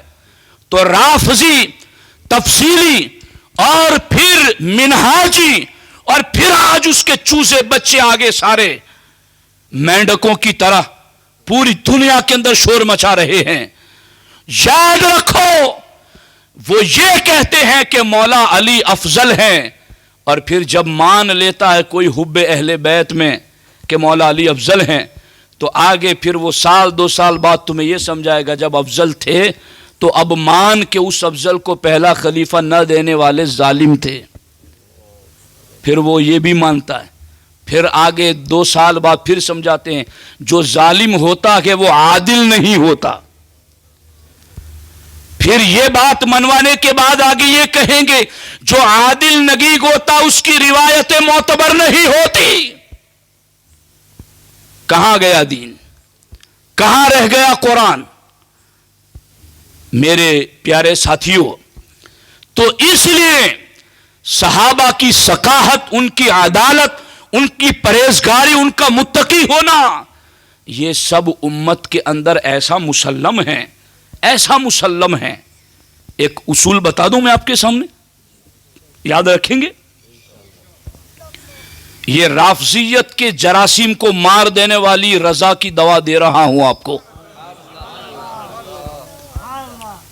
قریب قریب بھی کوئی جرثومہ پھٹکے گا نہیں۔ علم حدیث پر ڈسکس کرنے والے کہ یہ حدیث صحیح ہے یا ضعیف ہے، سقیم ہے، کس درجے کی ہیں؟ ڈسکس کرنے والے علماء کو اسماء الرجال کے ماہرین کہا جاتا ہے. فلاں نے فلاں سے سنا، فلاں نے فلاں سے سنا، فلاں نے فلاں سے سنا. تو یہ جو فلاں فلاں ہوتے ہیں نا حدیث سے پہلے، ان کو راوی کہتے ہیں. روایت کرنے والے، نقل کرنے والے، بیان کرنے والے. حدیث تو کوئی ضعیف ہوتی ہی نہیں ہے. راوی ضعیف ہوتا ہے تو حدیث پر ضعف کا حکم لگتا ہے. تو راویوں پر ڈسکس کی جاتی ہیں. سارے علم اسماء الرجال کے ماہرین علماء اس بات پر متفق ہیں کہ حدیث سے پہلے جتنوں کے بھی نام آئے گے سب پر ڈسکس کریں گے. یہ کس کا شاگرد تھا، کس کے پاس پڑھتا تھا، جوانی میں کیسا تھا، بڑھاپے میں کیسا تھا، جب حدیثیں لکھواتا تھا تب بھولنے کی بیماری تو اس کو نہیں لگ گئی تھی، کہیں یہ وہم کا شکار تو نہیں ہو گیا تھا. یہ ساری ڈسکس کرتے ہیں حدیث کو بچانے کے لیے. لیکن جہاں یہ لفظ آ جائے انہ صحابی یا انہ قد صحیب النبی صلی اللہ علیہ وسلم، کہ یہ جو نام ہے نا یہ حضور کے صحابی ہیں، انہوں نے حضور کی صحبت پائی ہے، تو ہر ایک پر ڈسکس کرنے والے جہاں حضور کے صحابی کا نام آتا ہے وہاں قلم نیچے رکھ دیتے ہیں اور کہتے ہیں اب ہم ان کے اوپر ڈسکس نہیں کریں گے کہ یہ پرہیزگار تھے کہ نہیں تھے، جوانی کیسی تھی، بڑھاپا کیسا تھا، اینڈ کیسا تھا، ہم اس پر قلم چلائیں گے ہی نہیں، کیونکہ حضور کا صحابی ہونا یہی کافی ہے کہ یہ عادل بھی ہے، متقی بھی ہے، پرہیزگار بھی ہے. وہ علم اسماء الرجال کے ماہرین ہر ایک پر ڈسکس کریں، مہارت رکھنے والے، مگر صحابی کا نام آئے تو قلم نیچے رکھ دے. آج کس کو کیا آتا ہے اور کیا بولتا ہے؟ ہوش کرو، آج لے ان کی پناہ، آج مدد مانگ ان سے. باز آ جائیں ایسے لوگ. صحابہ کے بارے میں بدگمانی سے بچو، اس لیے کہ یہ بدگمانی تمہیں قرآن کے انکار کی طرف لے جائے گی، یہ بدگمانی تمہیں شریعت کے انکار کی طرف لے جائے گی، یہ بدگمانی تمہیں حضور کی توہین کی طرف لے جائے گی. حضور کے ہر صحابی کے بارے میں اچھا گمان رکھو. اب دیکھیے یہاں پر اس کتاب میں امام شافعی رضی اللہ تعالیٰ عنہ نے لکھا ہے. امام شافعی کا وہ شعر تو لوگ بہت پڑھتے ہیں، حالانکہ اس شعر کے پڑھنے میں بھی واردات کرتے ہیں، لیکن امام شافعی کی ساری باتیں نہیں کرتے. امام شافعی کہتے ہیں کہ شیعہ اس امت کی عورتیں ہیں. شیعہ اس امت کی عورتیں ہیں، مادہ ہے، نر نہیں ہے، مادہ ہے. یہ لفظ بولو تو اور زیادہ واضح ہوگا. امام شافعی کہتے ہیں. اب امام شافعی کی بات دیکھو، فرماتے ہیں عن الشافعی، فتح الباری شرح صحیح البخاری میں، عن الشافعی انہ قال اجمع الصحابۃ واتباعهم على افضلیت ابی بکر ثم عمر ثم عثمان ثم علی رضی اللہ تعالیٰ عنہم اجمعین. امام شافعی کہتے ہیں تمام صحابہ اور تابعین کا اس بات پر اجماع ہے کہ حضور کے بعد، نبیوں کے بعد امت میں سب سے افضل ابو بکر صدیق ہے. میرے پیارے ساتھیوں، اب آپ غور فرمائیں یہاں پر کہ رافضی منہاجی تفضیلی تقسیم کرتا ہے ولایت باطنی اور ولایت ظاہری کی. کیا کہوں میں انہیں، وہ سب سنابل شریف پڑھیں، میر عبد الواحد بالگرامی رحمۃ اللہ تعالی علیہ کی، سادات علماء کی کتابیں پڑھیں، الوصایا والمعارف، حضرت سیدنا ابو الحسین نوری میاں علیہ الرحمہ کی کتاب پڑھیں. برتر قیاس سے ہیں مقام ابو الحسین، سدرا سے پوچھو رفعت بام ابو الحسین. اور پڑھو پھر پڑھنا ہے تو ہمارے شیخ طریقت سلسلہ اشرفیہ کے بانی مخدوم پاک کو. میں نے جس طرح بڑوچ کے سنی اجتماع میں اس بات کو ڈکلیئر کیا تھا اور وہ بات بہت دور دور تک پہنچی اور لوگوں کو پتا چل گیا کہ ہماری چوری پکڑی گئی ہے. مخدوم پاک کی کتاب سے قط و برید کرنا، کاٹ پیٹ کرنا، یہ ہم نے سنی اجتماع میں اس کو ہائی لائٹ کیا اور دنیا نے دیکھا، اس چیز کو محسوس کیا کہ بزرگوں کی کتابوں میں کس طرح رافضیت کو مکس کرنے کے لیے یہ وارداتیں ہو رہی ہیں. آپ کو آج ایک پھر بات بتاتا ہوں مخدوم پاک کی. مخدوم پاک فرماتے ہیں کہ سنی ہونے کے لیے 10 شرطیں ہیں. کیا یہ مناجی لوگ کیا فکر دیتے ہیں؟ انہوں نے ٹھیکہ لیا ہے سنیت کا، سرٹیفکیٹ یہ دیتے ہیں، یہ کہیں گے جس کو سنی وہ سنی ہوگا. ارے ہم نہیں، یہ بزرگان دین ترازو رکھ کے گئے ہیں، اس معیار پر اپنے آپ کو کھڑا کرو، ورنہ کہو کہ ان بزرگوں سے ہمارا کوئی رابطہ نہیں ہے. سنیت سے رشتہ جوڑنے کے لیے تمہیں بتانا پڑے گا کہ تم یہ سوچ کہاں سے لے کر آئے ہو. مخدوم پاک فرماتے ہیں سنی ہونے کی 10 شرطیں. کتنی؟ بولو نا زور سے. 10 شرطیں ہیں. مخدوم پاک فرماتے ان 10 شرطوں میں پہلی شرط یہ ہے کہ ابو بکر و عمر دونوں پیروں کو امت میں سب سے افضل مانا جائے. سنی کیا ہوتا ہے؟ ہم تو صرف مسلمان ہیں، تو مخدوم پاک سے پوچھ کے سنی ہونا کیا ہوتا ہے. سنی ہونا کتنا ضروری ہے. مخدوم پاک نے 10 شرطیں لکھی. یہ بات کوئی ہلکی قسم کی ہوتی تو مخدوم پاک 10ویں نمبر پر لکھتے، 8ویں 9ویں 7ویں نمبر پر لکھتے. مگر مخدوم پاک جو سید، اصلی نسلی سید، حسنی سید، حق بولتے، لکھ کے گئے. فرمایا کہ 10 شرطیں ہیں سنی ہونے کی، اور ان 10 شرطوں میں پہلی شرط ہے کہ ابو بکر و عمر دونوں، یہ لفظ ہیں، ابو بکر و عمر دونوں پیروں کو. کتنا لطف ہے اس بات میں، کاش آپ میرے ذوق سلیم سے سن لیں. ابو بکر و عمر دونوں پیروں کو، اس لیے کہ داتا گنج بخش علی حجویری کشف المحجوب شریف میں لکھتے ہیں کہ پوری تاریخ انسانیت میں حضور جیسا کوئی پیر نہیں اور ابو بکر جیسا کوئی مرید نہیں.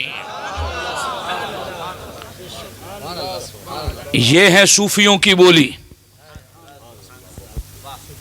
صوفی کا ٹائٹل لگا کر منہاجیت کو فروغ دینے والے، ہم جیئیں گے تو تمہارا تعاقب کرتے رہیں گے،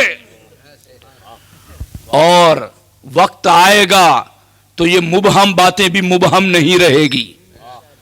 نام زد ڈکلیئر کروں گا ایسے تمام چوروں کو جنہوں نے اہل سنت کا لیبل لگا کر کے اہل سنت سے خیانت کی ہے. یہ ہے ہمارے بزرگ. ہند کی دھرتی پر ایمان لانے والے پہلے داتا گنج بخش علی حجویری ہیں. اور کشف المحجوب کو فارسی کے اندر لکھنے والے بہاؤالدین زکریا ملتانی ہیں. اتنے بڑے بزرگ اور اتنے بڑے بزرگ قلم سے لکھ رہے ہیں.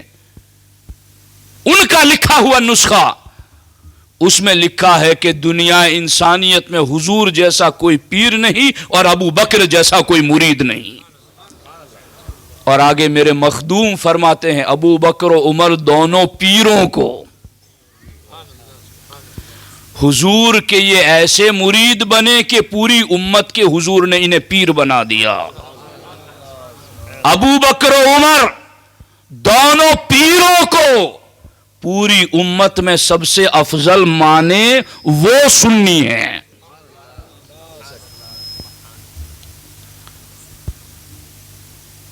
سیاسی اور روحانی کی تقسیم کر کے یہ رافضیوں کو خوش کرنا چاہتا ہے مینا جی، کہ ادھر روحانی طور پر مولا علی کو پہلا ڈکلیئر کر دے، سیاسی اعتبار سے ابو بکر صدیق کو ڈکلیئر کر دے تو دونوں خوش رہے. مگر ہم کوئی بارش سے اگنے والی کوئی ایسی فصل نہیں ہے کہ جس کا کوئی وارث نہ ہو. ہمارے پیچھے 1400 سالہ علمی ورثہ موجود ہے.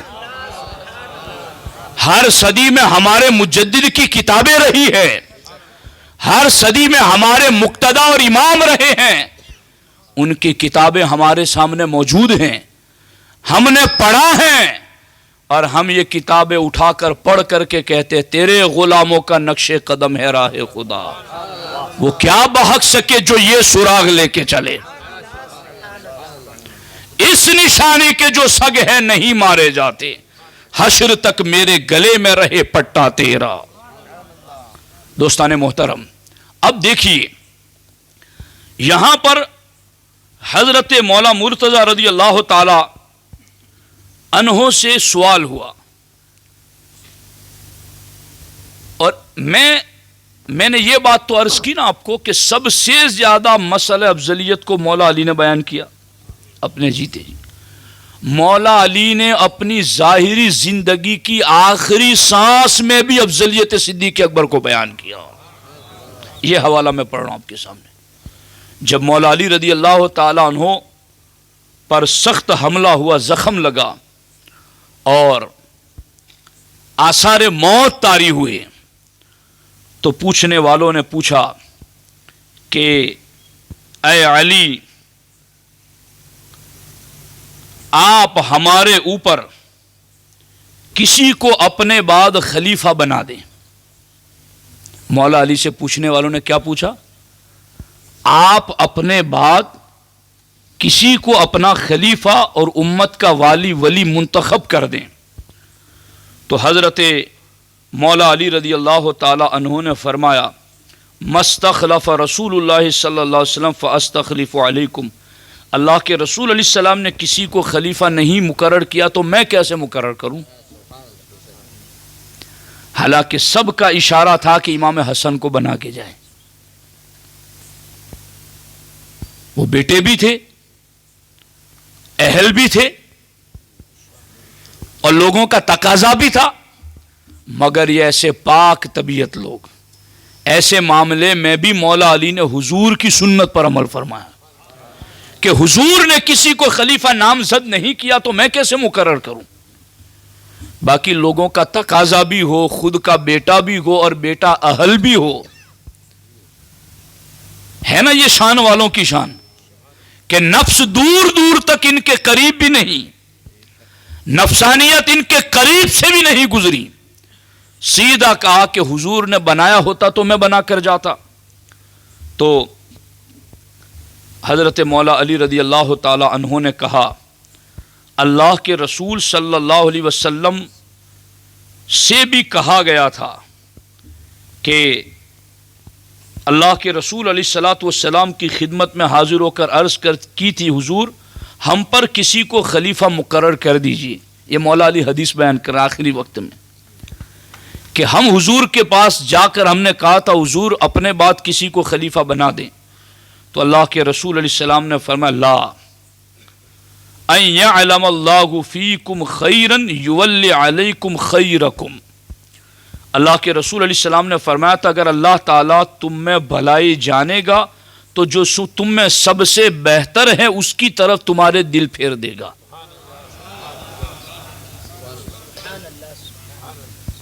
یہ مولا علی اپنے آخری وقت میں ان کے صاحبزادے امام حسن مجتبی سید و شباب اہل الجنہ، جگر گوشہ رسول، فرزند بطول حضرت امام حسن کی خلافت کی اور ان کے بعد جانشین اور نائب بنانے کی بات ہوئی تو مولا علی نے کہا کہ حضور کے پاس بھی گئے تھے اور جا کر کہا تو حضور اپنے بعد کسی کو خلیفہ بنا دیں.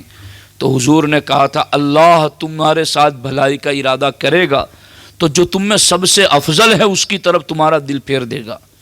مولا علی نے یہ حدیث سنانے کے بعد کہا کہ قال علی فعلم اللہ فینا خیرا فولا علینا ابا بکرین، کہ جب اللہ نے ہمارے ساتھ بھلائی کا ارادہ کیا تو ابو بکر صدیق کو ہمارا والی اور ولی بنا دیا۔ تو اے میرے بیٹے کے بارے میں مجھ سے تقاضا کرنے والوں، حضور نے نامزد نہیں کیا تو میں بھی نامزد نہیں کروں گا۔ ہاں میں بھی وہی بات کہتا ہوں جو حضور نے کہی کہ میرے بعد جو تم میں سب سے بہتر ہوگا اللہ اس کی طرف تمہارے دل پھیر دے گا۔ تو مولا علی نے اس وقت بھی کہا کہ حضور نے یہ کہا تھا کہ جو تم میں بہتر ہوگا اس کی طرف اللہ تمہیں پھیر دے گا، تو اللہ نے ہمیں ابو بکر کی طرف پھیرا، کیونکہ ابو بکر امت میں سب سے افضل تھے۔ پوری زندگی تو خطابات میں، خلوتوں میں، جلوتوں میں افضلیت صدیق بیان کی، مگر زندگی کی آخری سانس میں بھی مولا علی نے افضلیت صدیق اکبر کا مسئلہ بیان فرمایا۔ تو سچا مولائی وہی ہے جو مولا علی کے نقش قدم پر چلتا ہے، اور وہ الحمدللہ اہل سنت و جماعت ہیں۔ اب وقت تو کافی ہوا ہے، اب اگر بحث میں دوسری اصل میں ایک حدیث پاک پڑھنا چاہتا تھا، لیکن وقت کی گنجائش کے اعتبار سے میں اس گفتگو کو یہیں پر روکتا ہوں، اور اگر آپ لوگ بیٹھنا چاہتے ہیں تو پھر میں اس کو کچھ کنٹینیو کر دوں۔ بیٹھیں گے آپ لوگ؟ ورنہ درود شریف پڑھ لیں ایک مرتبہ۔ اللہم صلی وسلم وبارک علی سیدنا ومولانا محمد معدن الجود والکرم منبع العلم والحلم والحکم وآلہ الکرام وابنہ الکریم وبارک وسلم۔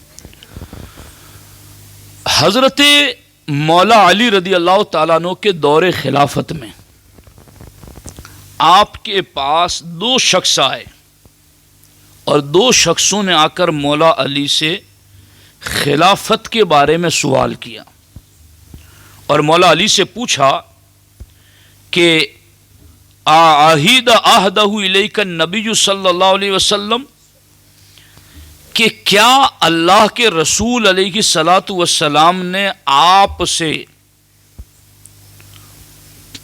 خلافت کے بارے میں کوئی وعدہ لیا تھا، یا یہ آپ کی رائے تھی؟ یعنی اللہ کے رسول علیہ الصلاۃ والسلام نے اے علی تمہارے پہلے جانشین اور پہلے خلیفہ ہونے کے بارے میں کوئی وعدہ لیا تھا، یا پھر ابو بکر صدیق کو جو پہلا بنایا گیا تو اس میں تمہاری رائے کا دخل ہے، تمہارے اتفاق کی وجہ سے ہوا، کیا تھا؟ پوچھنے والوں نے جب یہ پوچھا تو مولا علی رضی اللہ تعالیٰ عنہ نے فرمایا اما ان یکون عندی عہد من النبی صلی اللہ علیہ وسلم عہدہ الی فی ذلک فلا، رہا خلافت کے بارے میں کوئی وعدہ مجھ سے حضور نے کیا تھا تو ایسا نہیں ہے۔ واللہ، اب مولا علی خود کہتے ہیں واللہ، خدا کی قسم، اگر حضور نے اپنے بعد میرے پہلے خلیفہ ہونے کا مجھ سے وعدہ لیا ہوتا تو اگر بچوں میں حضور کو سب سے پہلا سچا ماننے والا میں ہوں تو حضور کے وصال کے بعد اگر حضور کا وعدہ ہوتا پھر بھی میں صدیق کو پہلا مانتا تو میں سب سے پہلا حضور کی طرف جھوٹ منسوب کرنے والا بنتا۔ مولا علی کہتے خدا کی قسم، اگر میں نے حضور کو سب سے پہلے سچا کہا ہے تو میں سب سے پہلا حضور کو جھوٹا کہنے والا نہ بنتا۔ وعدہ ہوتا تو میری یہ جرت نہ تھی، جب میں نے حضور کو سچا سب سے پہلے مانا تو حضور کی طرف جھوٹ حضور کے وصال کے بعد سب سے پہلے میں کیسے منسوب کرتا؟ اب مولا علی رضی اللہ تعالیٰ عنہ فرماتے ہیں کہ دیکھو بات ہوئی تھی کیا۔ اب یہ جو مولا علی کا خلافت کا جو پیریڈ ہے اس میں حضرت ابوبکر، حضرت عمر، حضرت عثمان تینوں پردہ فرما چکے ہیں، اور ان کے اپنے دور خلافت میں یہ سوال ہو رہا ہے۔ تو مولا علی فرماتے ہیں کہ مجھ سے حضور نے کوئی وعدہ لیا ہو تو ایسی کوئی بات نہیں، کیونکہ اگر وعدہ لیا ہوتا تو میں حضور کو سب سے پہلا سچا کہنے والا ہوں تو حضور کو سب سے پہلا جھوٹ کی طرف منسوب کرنے والا میں نہ بنتا۔ اب مولا علی حقیقت بتا رہے ہیں کہ اے بعد میں آنے والوں، جب حضور کے وصال کے وقت ہم لوگ وہاں بیٹھے رہتے تھے رات دن، وہاں کیا ہوتا تھا وہ تم بعد والوں کو پتا نہیں، مجھ علی کو پتا ہے، مگر تم نے پوچھ لیا ہے تو میں تمہیں بتا دیتا ہوں کہ وہاں اس وقت ہوا تھا کیا۔ حضرت مولا مرتضی رضی اللہ تعالیٰ عنہ فرماتے ہیں لو کان عندی منہ عہد فی ذالک، اگر پہلا خلیفہ ہونے کے بارے میں حضور نے کوئی وعدہ مجھ سے لیا ہوتا، ما ترکت اخا بنی تیم بن مرہ و عمر بن الخطاب یسوبان علی ممبرہ، تو میں ابو بکر و عمر کو حضور کے ممبر پر بیٹھنے تک نہ دیتا اگر حضور کا وعدہ ہوتا۔ یہ اس پوچھنے والے کے انکار کے لیے اتنی شدت ابو مولا علی اپنا رہے ہیں کہ تم کیا سمجھتے ہو علی کوئی بزدل کا نام ہے؟ علی تو اسد اللہ الغالب ہے،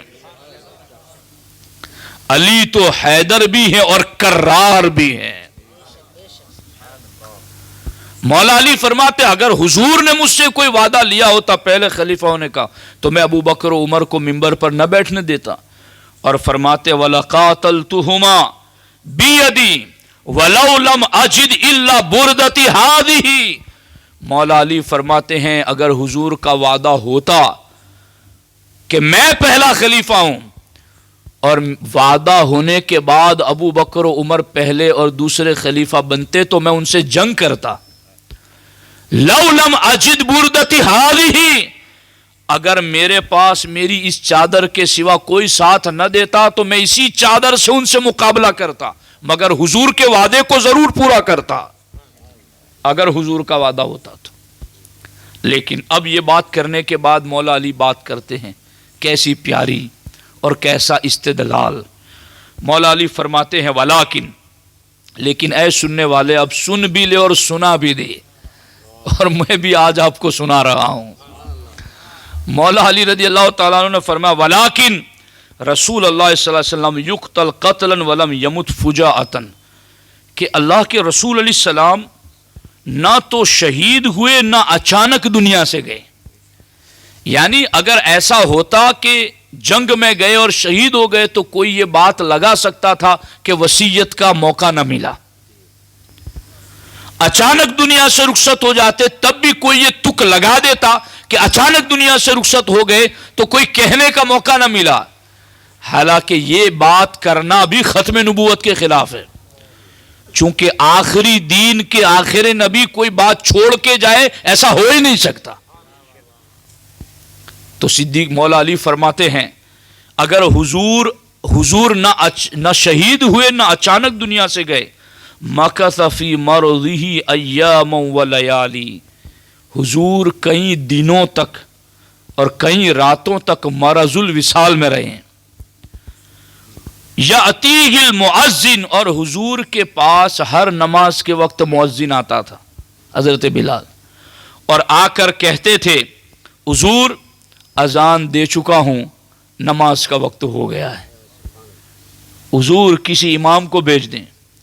تو مولا علی فرماتے ہیں بعد والو تمہیں پتہ نہیں، جب مؤذن آتا تھا تو میں خود حضور کے پاس بیٹھا ہوا ہوتا تھا، جب مؤذن یہ کہتا تھا حضور اذان دے کے آیا ہوں، امام کسی کو مقرر کر دیں، تو مولا علی اپنے دور خلافت میں کہتے فَيَأْمُرُ أَبَا بَكْرٍ فَيُصَلِّ بِالنَّاسِ وَهُوَ يَرَى مَكَانِي۔ مولا علی کہتے میں خود وہاں بیٹھا ہوا ہوتا تھا، اس کے باوجود جب مؤذن کہتا حضور اذان دے چکا ہوں، نماز کے لیے امام بھیجو، تو حضور مجھے دیکھ رہے ہوتے، پھر بھی حضور یہ کہتے جاؤ ابو بکر کو کہے کہ لوگوں کو نماز پڑھائیں۔ یہ مولا علی کا استدلال ہے۔ ہم علی کو کیسے چھوڑ دیں؟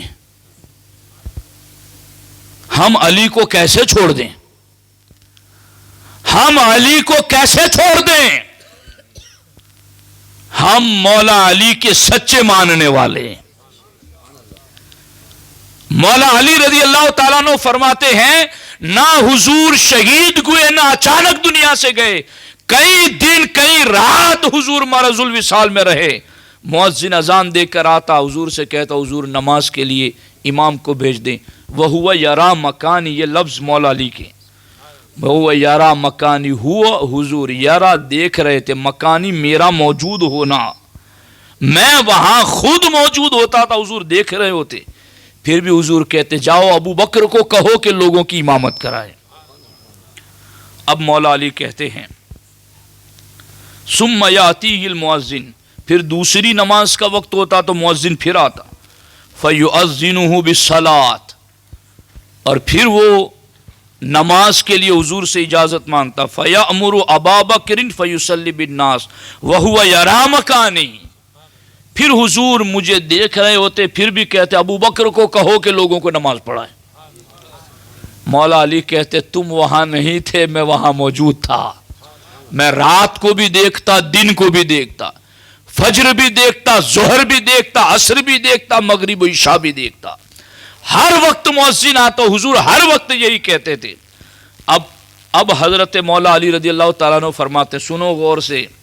مولا علی فرماتے وَلَقَدْ أَرَادَتْ امْرَأَةٌ مِّن نِّسَائِهِ أَن تُصَرِّفَهُ عَنْ أَبِي بَكْرٍ فَأَبَى وَغَضِبَ. مولا علی کہتے ہیں کہ میں نے تو وہاں یہ بھی دیکھا کہ حضور کی بیویوں میں سے دو بیویاں عائشہ اور حفصہ رضی اللہ تعالیٰ عنہما امہات المومنین، ان دونوں نے حضور سے کہا حضور ابو بکر رقیق القلب ہے، نرم دل والے ہیں، آپ کی جگہ مصلی پر کھڑے ہو کر نماز پڑھائیں گے، آپ کو نہیں دیکھیں گے تو اتنا روئیں گے کہ نماز ہی نہیں پڑھا پائیں گے.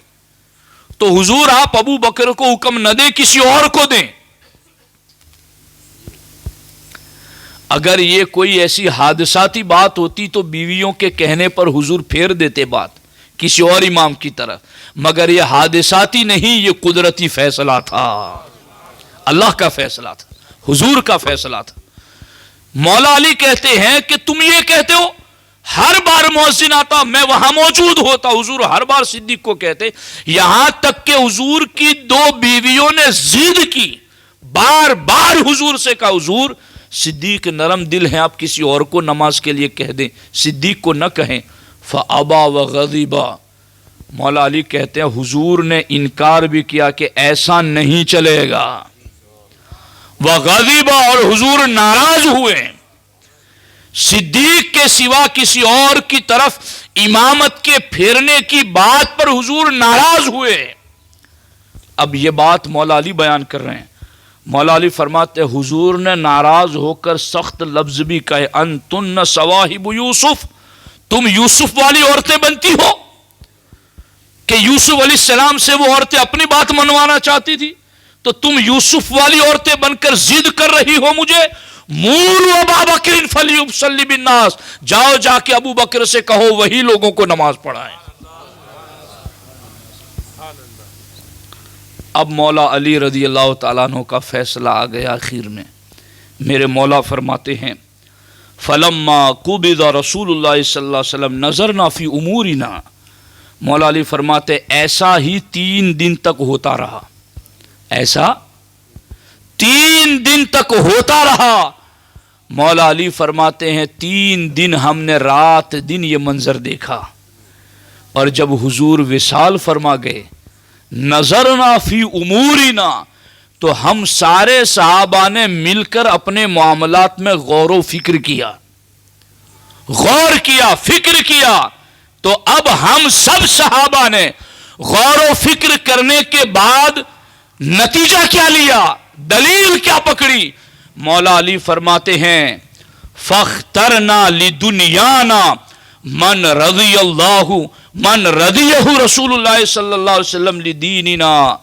مولا علی فرماتے ہم سب صحابہ نے حضور کے پردہ فرماتے ہی اپنے معاملے میں غور کیا، تو ہم اس نتیجے پر پہنچے کہ جنہیں حضور نے ہمارے دین کا امام بنا دیا ہے، ہم سب نے مل کر کے انہیں اپنی دنیا کا امام مان لیا ہے.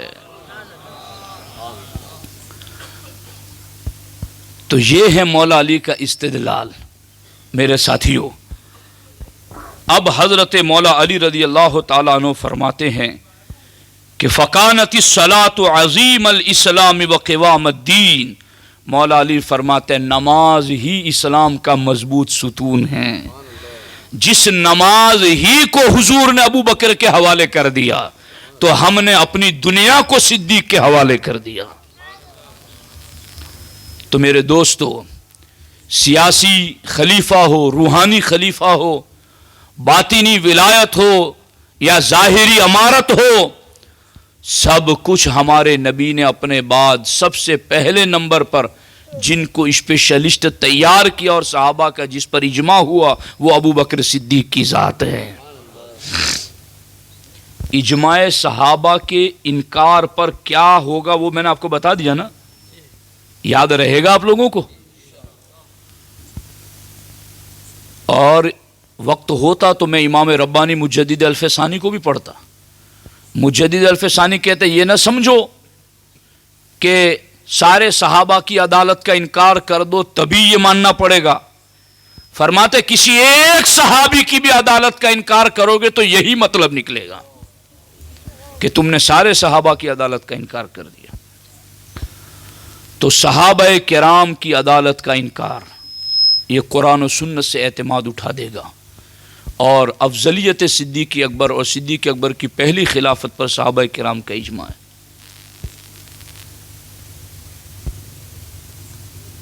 میں اس پر بہت غور و فکر کرتا ہوں.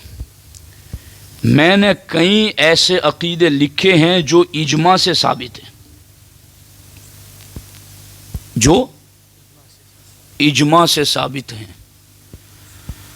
اس افضلیت والے اور پہلے خلیفہ والے مسئلے میں اجماع کو اگر ڈیمیج کر دیا جائے گا تو باقی اللہ کے بارے میں اور حضور کے آخری نبی ہونے کے بارے میں جو اجماعی عقیدے ہیں وہ کیسے محفوظ رہ سکیں گے؟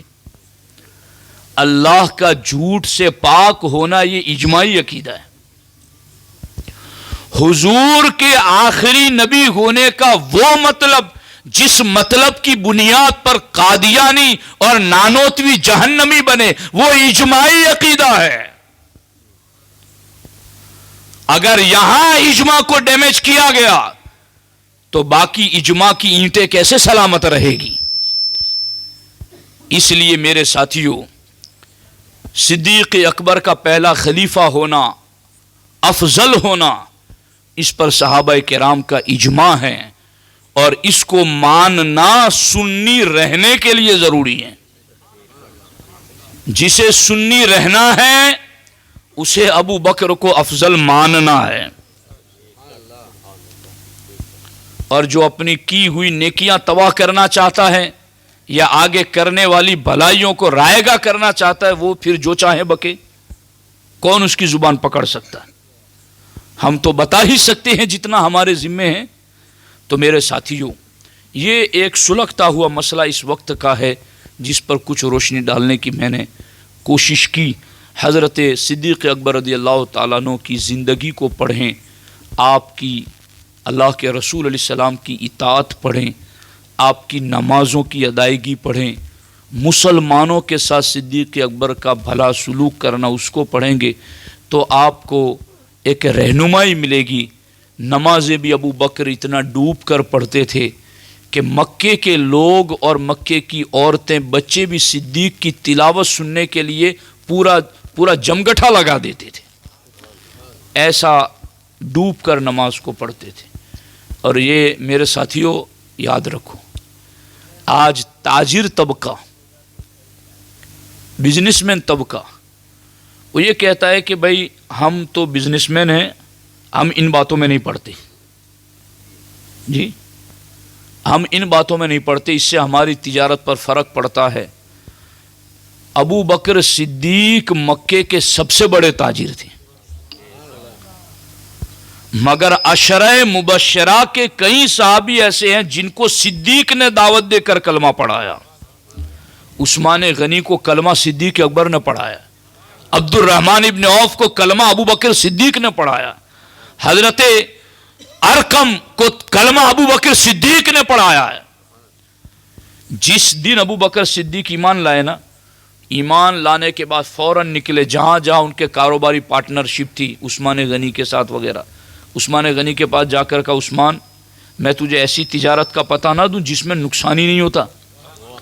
کہا ایسی کیا تجارت ہے؟ کہا ایسی تجارت حضور کا کلمہ پڑھنے والی، اس میں کوئی خسارہ ہی نہیں. کہا پھر تو مجھے بھی وہ کلمہ پڑھاؤ. پھر صدیق نے انہیں کلمہ پڑھایا. پھر عثمان ذو النورین بنے. صدیق اکبر تاجر بھی تھے اور دین کے لیے کام کرنے والے بھی تھے. ہماری تجارتیں کیا، ہمارے مال کیا، ہماری اولاد کیا، سب کچھ حضور کے لیے. اس لیے ہمیں اپنی ساری چیزوں کو جو حضور کے صدقے میں ملی ہیں حضور کے لیے ہی کام میں لگانی چاہیے. اللہ کریم کی بارگاہ میں دعا ہے کہ اللہ جل مجدہ الکریم ہم سبوں کو حضرت صدیق اکبر رضی اللہ تعالیٰ عنہ کی پاکیزہ سیرت پر عمل کی توفیق عطا فرمائیں. یہ ایک کتاب ہے پیغمبر رحمت انہیں تمنی تعلیمات. آج کے دور کی بہت اہم ضرورت ہے. حضور امیر سنی دعوت اسلامی کی لکھی ہوئی کتاب ہیں. دنیا پروپیگنڈا اسلام کے بارے میں کرتی ہیں کہ یہ دہشت گردی کا مذہب، اس میں ساری رحمت والی تعلیمات گجراتی زبان میں. یہ ابھی شادیوں کا سیزن ہے، تحفہ نکاح، میاں بیوی کو کیسے زندگی گزارنی ہے. ماہ رمضان قریب ہیں، ماہ رمضان کیسے گزاریں، یہ بھی گجراتی زبان میں کتاب ہیں. اور یہ کتاب جاء الحق، حق آ گیا. تو یہ حکیم الامت مفتی احمد یار خان نعیمی علیہ رحمہ کی لکھی ہوئی ہیں. الحاج شبیر پٹیل صاحب نے اس کو گجراتی میں ٹرانسلیٹ کیا ہے. تو تمام باطل فرقوں کے ان کے اعتراضات کے جوابات اور سنی معمولات کے دلائل اس کتاب کے اندر گجراتی زبان میں آپ کو ملیں گے. اور یہ ایک کیلنڈر بھی ہیں جو بمبئی مرکز سے آیا ہے. اور اس کیلنڈر کی ایک خصوصیت میں نے دیکھی کہ اس کے ہر صفحے پر ایک چھوٹی حدیث لکھی ہوئی ہے. جیسے یہ من ستر مسلمن سترہ اللہ یوم القیامہ. اس کا ترجمہ یہ کہ جو مسلمان کا عیب یہاں چھپائے گا اللہ قیامت میں اس کا عیب چھپائے گا. تو 12 مہینوں میں 12 حدیثوں پر بھی اگر ہم عمل کریں اور اپنی نگاہ کے سامنے رکھیں تو میں سمجھتا ہوں یہ بھی ہماری زندگی کو بدلنے والی ایک چیز ہے. میں بھی اپنی زندگی میں مجھے رات دن میں کیا کرنا ہے ایک اپلیکیشن یعنی ایک پیج پر میں نے لکھوا کر کے اس کو اپنے دونوں موبائل کے فرنٹ پیج پر رکھا ہے کہ میں موبائل کھولوں تو بھی مجھے نظر آئے، موبائل بند کروں تو بھی نظر آئے کہ مجھے صبح سے لے کر شام تک کون کون سے کام کرنے ہیں. تو اس طریقے سے یہ ایک تاریخ بھی ہے جو کیلنڈر میں ہے. اور روزانہ آپ دیکھیں گے تو ایک ایک حدیث بھی آپ کو عمل کے لیے نظر آئیں گی. تو یہ علمی خزانہ ہے، اس کو آپ ضرور خریدنے کی کوشش کریں. اللہ کریم کی بارگاہ میں دعا ہے کہ اللہ جل مجدہ الکریم آج کے اس سنی اجتماع کو اپنی بارگاہ کرم میں قبول فرمائیں. اور اللہ تبارک و تعالی سبھی آنے والوں کو، سننے والوں کو، حاضرین ناظرین، اللہ سب کو جزائے خیر عطا فرمائیں. السلام علیکم ورحمۃ اللہ وبرکاتہ. صلاۃ و سلام.